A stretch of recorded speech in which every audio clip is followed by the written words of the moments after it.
압구정동에 과거에 제가 압구정 현대아파트가 많이 오를 때 작년에 기억이 선명합니다.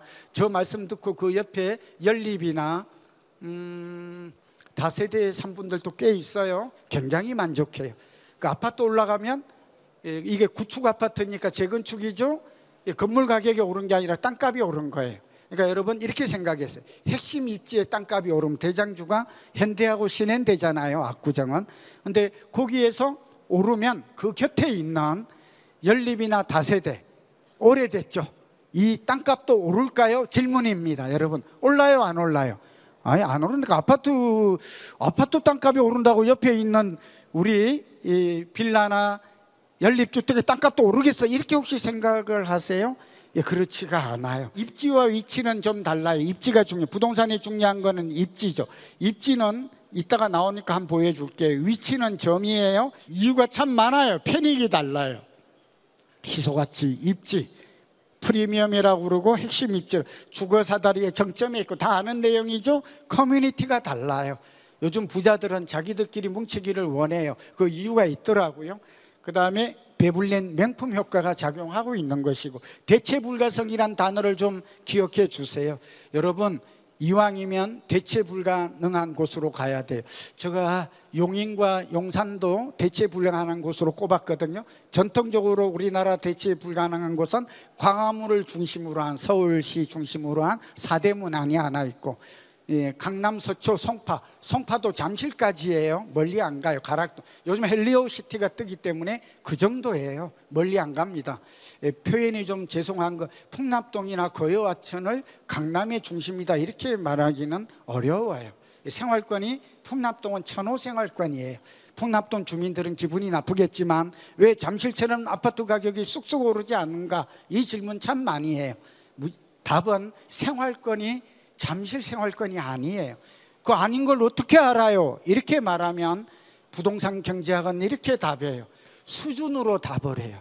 소득 수준, 직업 수준, 교육 수준이 차이가 나거든요. 그래서 어떻다고? 집값이 같아지기가 어렵어요. 아니 바로 붙어 있는데 지금 자전거 타면 5분인데 그거 이렇게 했는데도 생활권이라는 이런 개념이 집값을 완전히 갈라요. 여러분 그 대신 요 경계가 요즘 허물어져요. 그게 사당동이에요. 사당동은 지금 제가 한 두세 달 전부터 계속 강조하고 유튜브 보면 나오거든요. 반포 놓쳤다고 저한테 막 선생님이 말할 때 반포를 3월에 놓쳤어요. 그랬더니 막 마구마구 올라가요. 그럴 때 제 답이 뭐였을까요? 이제 놓친 걸 어떡합니까? 내 말을 안 들었으니까 할 수 없죠. 뭐 이렇게 답을 하면 답이 안 되잖아요. 듣고 싶은 답이 뭐라고 얘기했을까요? 그냥 저는 방배동이 오르면 사당동을 사라, 이게 제가 답이었어요. 아니 보십시오, 아파트까지. 그리고 나는 지금 반포가 오르거든요. 미치겠어요. 미치겠대, 몇 억이 오르니까. 그래서 미치지 말고 흑석으로 가라고. 그게 지금 많이 올랐지 않습니까? 여러분 부동산 공부를 하는 이유는 하나만 있는 게 아니라, 그리고 결국은 그 옆에 있는 동작구까지 지금 마용성광 동해 동작구가 들어가지 않습니까? 좀 이해되시죠? 올 가을은 수도권이 뜨거울 것 같다 하는 얘기. 경기 북부도 좀 상승이 올 거예요. GTX-A가 통과하거든요. 그러니까 파주와 말하자면 일산의 킨텍스도 지난주에 제가 경기도 도시계획위원이거든요. 고양시에 갔다 왔는데 그쪽도 우리가 급매물은 빠졌더라고요. 대곡역 주변하고 뭐 하여튼 시간이 없어서. 여러분 부동산이 지금 변화할 때가 되었습니다. 한번 볼까요? 아이고, 자 우선 제가 지금 뭐를 하다가 이렇게 돼버렸나. 잠깐만요. 하도 빠르게 하다 보니까 금리가 바뀝니다. 금리가 내리면 집값은 오르겠죠. 근데 지금 금리는 미국이 5.5, 우리가 3.5인데 미국 금리가 내리면 한 번만 내릴까요? 제가 볼 땐 빅커트라고 그러죠. 네, 제가 볼 때는 굉장히 많이 내릴 것 같아요. 한 2.5까지 내릴 것 같다고 그러거든요. 한꺼번에는 아니지만 빅스텝을 밟을 가능성이 있는 것이죠. 우리도 내리겠죠? 동조와요. 그렇게 되면 생각보다 집값에 주는, 근데 금리가 내린다고 집값이 늘 오른 것은 아니에요. 그러니까 우리가 2008년에 서브프라임 모기지가 왔잖아요. 예를 들면 2010년부터 금리를 내렸는데도 2012년까지 금리를 내렸음에도 집값이 내려요. 근데 왜 그랬을까요? 이거는 리먼 쇼크, 소위 말하면 서브프라임 모기지 사태로 경제가 안 좋으면 금리를 내려도 집값이 오르지 않는 때도 예외적으로 있다. 그런데 이걸 대입을 하면 우리 경제에 위기가 오지 않으면, 우리 경제의 위기라기보다 의존도가 높으니까 미국이 경기 침체, 아래 공포라고 그러잖아. 리세션에 빠지지 않, 리세션보다 더한 게 디프레션이거든요. 뒤에 공포가 더 사실은 더 굉장히 무서운 건데, 그렇지만 않으면 올해 성장률이 2.5예요 2.5만 유지하고 미국 경제 이상만 없다면 제가 볼 때 금리가 내리면 부동산은 오를 확률은 70% 이상이다 하는 것은 말씀드릴 수 있을 것 같아요. 100%라고 말하기는 어려우니까요. 실물 경기가 지금 이게 조금 위험해요. 그렇게 상승 요인 아니에요. 부동산 정책은 상승 요인이죠. 세금도 깎아준다고 그러고 다주택자 그러고 막 이렇게 부양책을 펴요. 윤 정부는 문정부하고 정반대로 가고 있어요. 부동산 심리가 요즘 많이 뜨거워지고 있어요. 이게 지금 전국으로 확산될 여지가 아까 양극화와 관련해 말씀드렸죠. 지역경제 이건 중요해요. 우리나라 경제가 안 좋아도 아까 용화평을 꼽았잖아요. 그리고 천안 아산, 그러니까 지역 중에서도 소멸이 아니라 경제가 좋아지는, 특히 산업이 활성화되는, 지역 경제가 좋아지는, 소득이 증가하는 지역은 예외예요. 예외. 그러니까 우리나라 전체 경제를 보고 판단하지 마세요. 이 동네는 우리 경제가 안 좋아도 여기는, 그게 예를 들면 실리콘밸리예요. 그리고 대만에 보면 가오슝 지역 같은 TSMC 지역들은 굉장히 집값과 땅값이 비싸요. 이것도 얼마나 비쌀까요? 제가 실리콘밸리를 과거에 2번 갔다 왔는데, 샌프란시스코에 있는 실리콘밸리의 땅값과 집값은 뉴욕보다 비싸요. 물론 뉴욕이 비싼 거는 하이라이징, 하이엔드 주택이에요. 근데 단독주택은 실리콘밸리가 더 비싸요. 그리고 이게 지금 용인과 화성에서 우리가 좀 봐야 될 모델이죠. 좀 이해되시죠? 저 말 좀 이해되세요? 이게 굉장히 시사하는 바가 커요. 얼마 정도로 비쌀까요? 그러니까 실리콘밸리 같은 경우 봤더니 방 하나의 월세가, 이게 인터넷에도 있어요. 300에서 340, 50만 원 정도예요. 그러니까 용인 같은 데를, 이걸 딱 그대로 아니지만 우리는 단독보다 아파트가 많아서 그런데 방 3개짜리 만약 34평 아파트를 가지고 있고 이걸 월세를 준다고 가정을 하면 그냥 월세가 900만 원 나올 수 있다. 지금 이 얘기를 하고 있는 거예요. 놀랍지 않아요? 우리 꿈이 뭐예요? 월천대사잖아요. 그냥 1000만 원 받고 노후에 그냥 아무 일 안 해도 내 통장에 1000만 원 딱 따박따박 들어왔으면 이건 그냥 소원이 없겠다. 그러니까 요즘은 그래서 월호 중사도 있어요. 1000만 원이 아니라 500만 원만 들어와도 그냥 우리 두 부부는 좀 그런 대로 살겠는걸, 이런 생각. 근데 가능하다는 걸 보여주고 있죠. 언제? 좀 시간은 길어. 10년 후에. 그럼 우리는 지금 뭘 해야 될까요? 거기 가면 3, 4억짜리 5억짜리 아파트가 그냥 넘친다니까 새로운 시각에서 바라볼 수 있어요. 좀 이해되십니까? 여기다가 정말 단독주택 같은 거 이런 거 이제 뭐 요즘은 이제 하도 다가구 뭐 다세대가 그래서 그런데 이런 주택을 좀 생각해 본다면, 상가주택 같은 것들을 새로운 역세권 중심으로 살펴본다면, 할 때가 너무 많다니까요. 알려줄 수도 있는데 말할 시간이 없어요. 이 얘기. 그것도 하나의 투자의 모티브가 되는구나. 와, 내 인생의 변곡점이 오네. 터닝 포인트가. 그렇다고 해서 우리 다음 주에 다 용인으로 가면 안 됩니다. 네. 근데 그런 정도의 650조를 쏟아 부어요. 650조가 얼마나 큰 돈일까 하고 제가 생각해 봤더니 그냥 헬리콥터에서 5만 원권을 매일 뿌리는 것과 같아요. 비 오는 날 빼고. 그냥 뭐라고요? 그냥 나 지금 막 비행기가 날아다니면서 우리 동네에 매일 5만 원을 뿌리네. 야, 이거 무슨 일이 벌어진 거야? 그게 그냥 내 땅에 떨어지는 거예요. 그걸 그냥 어떻게 보면 줍줍보다 더하는 일들이, 이게 말이 좀 시간 때문에 제가 좀 길게 설명을 못해요. 좀 이해되셨죠? 그러니까 용인의 땅값이 처인구 같은 데는 150, 200만 원, 뭐 300만 원이 안 되거든요. 농지가. 그런데 서울에 우리가 주거지 땅값이 평당 얼마 하는지 아십니까? 3천만 원 정도예요. 강남은 1억이 넘어요. 근데 200만 원 땅값이 지금 10배 오를 수 있다, 지금 이 얘기 아니야? 여기에 만약 주거지로 토지 이용 계획이 바뀐다면, 좀 이해되셨죠?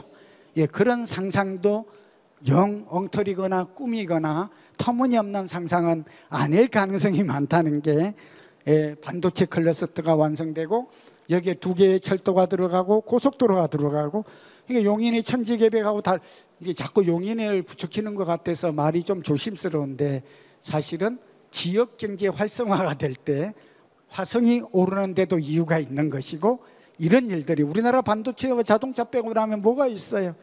예, 그래서 결국은 특정 지역을 좀 주목하라, 이 말 하려고 이 예를 선진국에 들지 않으면 여러분 공감이 안 돼요. 그건 미국의 얘기거든, 그건 대만의 얘기거든.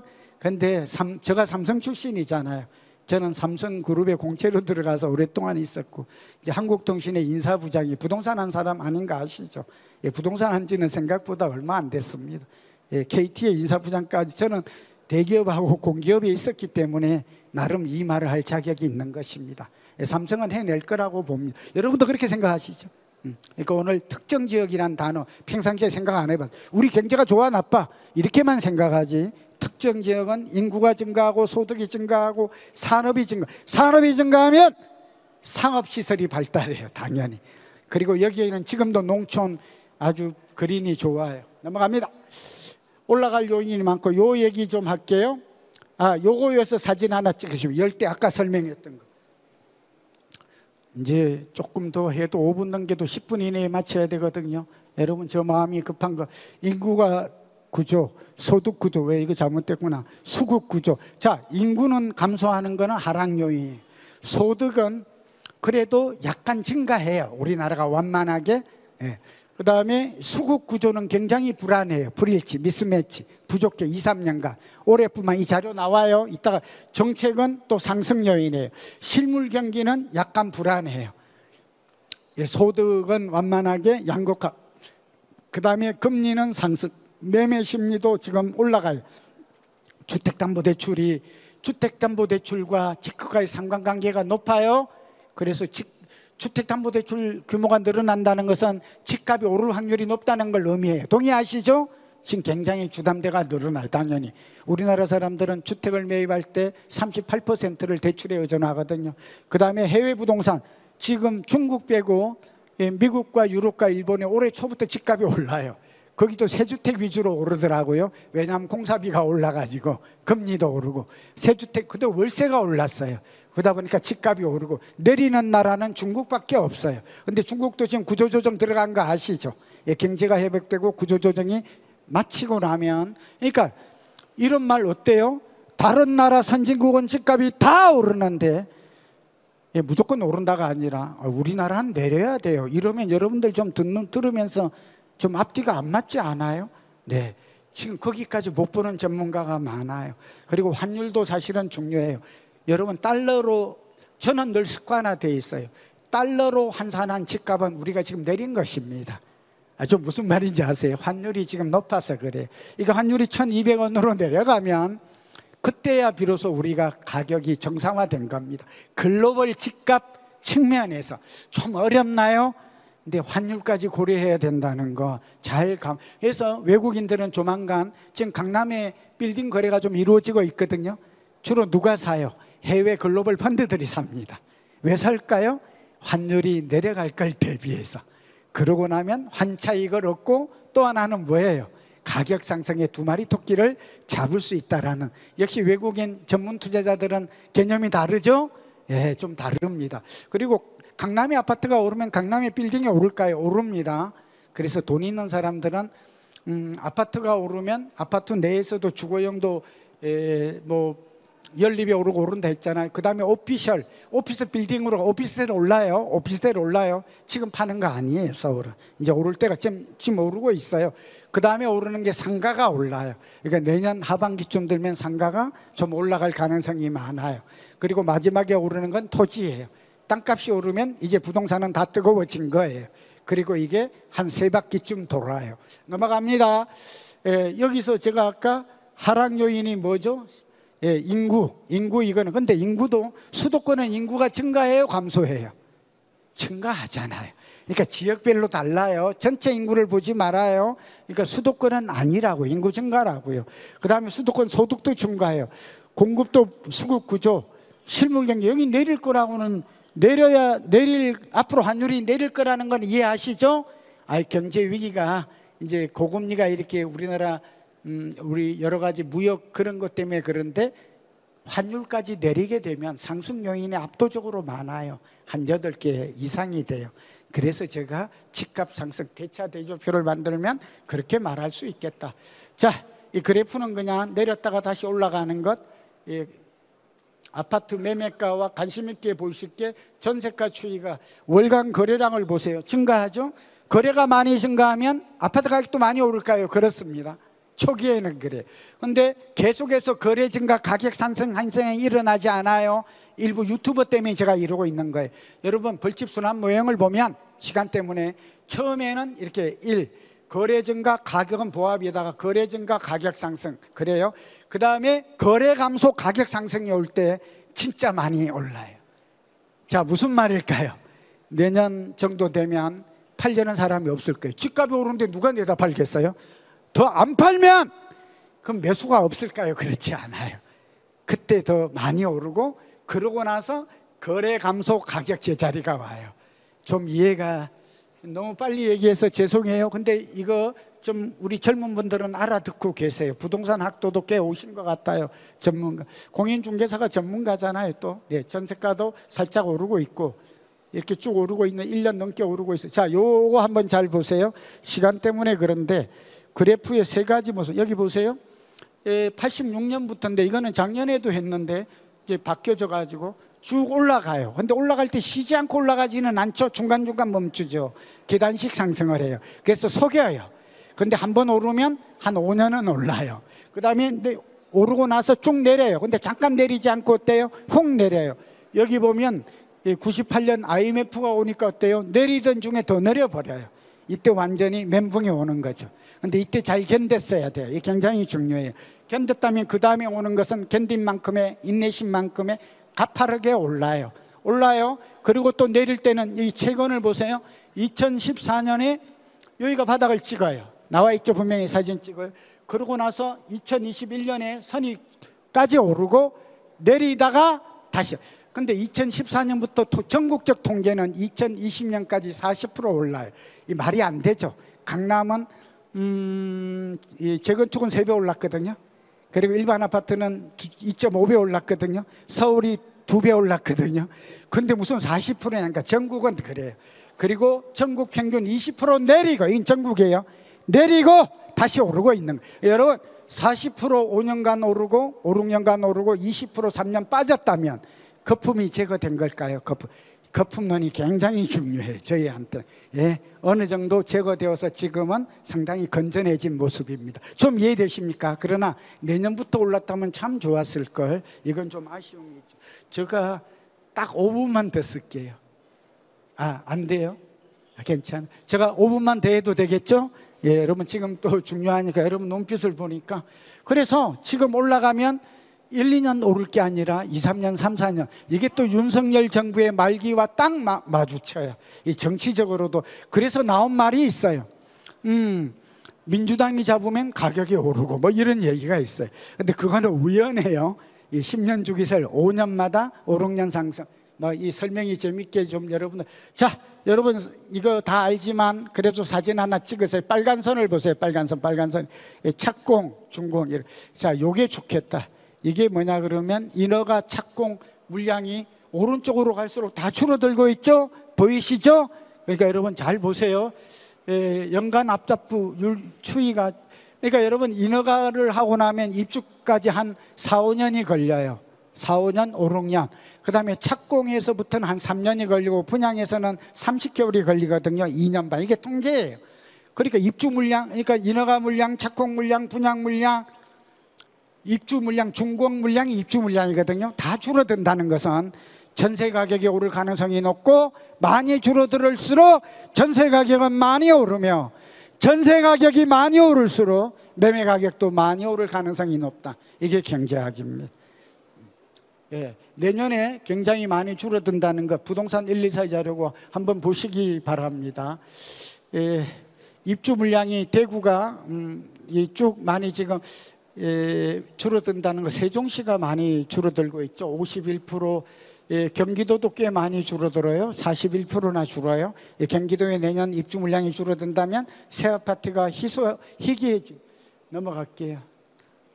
오늘 금리와 주택가의 비교인데 한번 보십시오. 이 재미나는 통계예요. 그래서 이걸 보면 빨간 것이 보면 아파트 매매예요. 빨간 게. 검은 게 이 밑에가 뭐냐 그러면 이게 금리거든요. 금리와 부동산은 역외관계에 있다는 걸 보여줘요. 반대로. 근데 예외가 있죠. 2010년경에는 좀 예외예요. 금리 내렸는데 집값도 내려요. 그걸 가지고 마치 금리와 집값과의 관계가 없다고 말하는 얼치기 유튜버들을 봤어요. 그래서 여러분, 이 중요한 시간에 잠시 예외적으로 그렇게 될 수도 있습니다. 그러나 일반적으로는 금리 내리면 집값이 오릅니다. 네.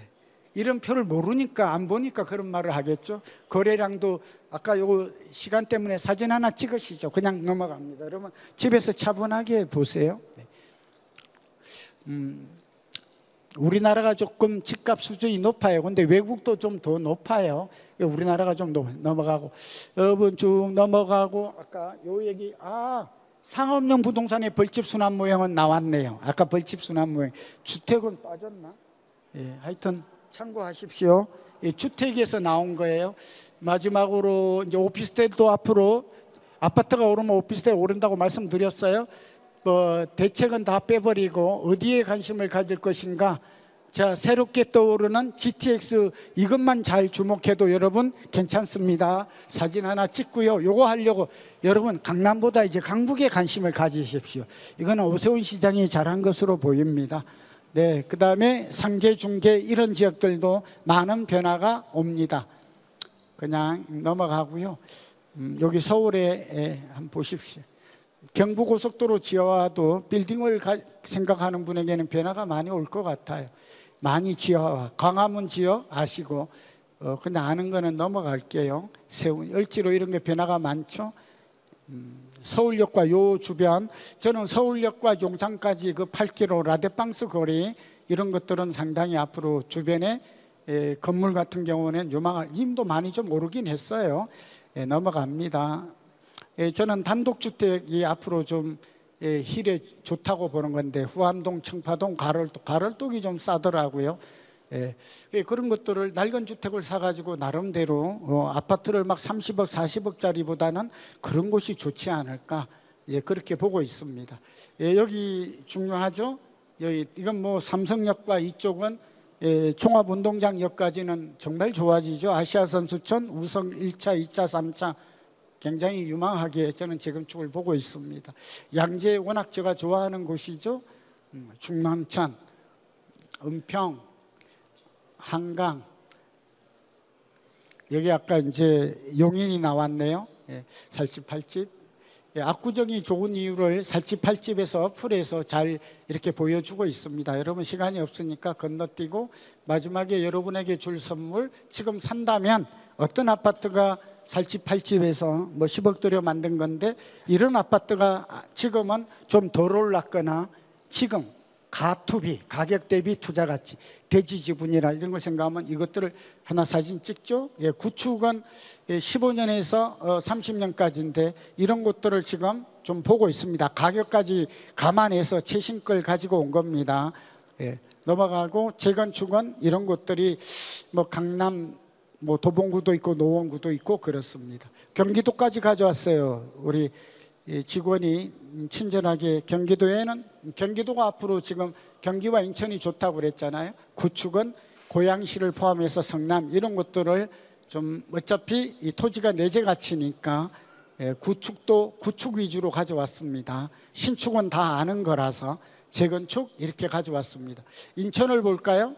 인천도 내년에 인천은 그렇게 줄어들지 않지만 입주 물량이, 그래도 인천은 경기 남부와 함께 서울이 오르면 그 다음으로 오르는 시장이다.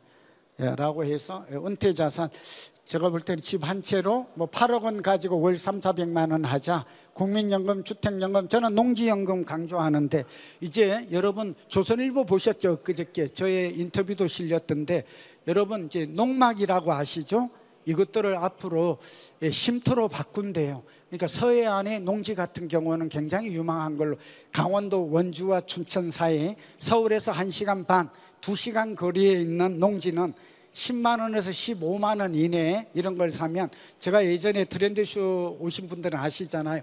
동해안 농지나 바닷가 토지 사가지고 대히트 했잖아요. 근데 비슷한 일들이 이제 서해안의 충청도와 이제 강원도 중심으로, 이 그레이트 서울의 개념이에요. 1시간 반 이런 쪽에 농지, 연세 드신 분은 꼭 실천합시다. 시간 때문에 이런 거 하면, 이뤄가면 상당히 이제 기후변화 시대에 농산물도 자급자족할 수 있고, 또 노후에 세컨 그런 제도가 이제 정부에서, 얼마 전에 조선일보에 큰 기사 났어요.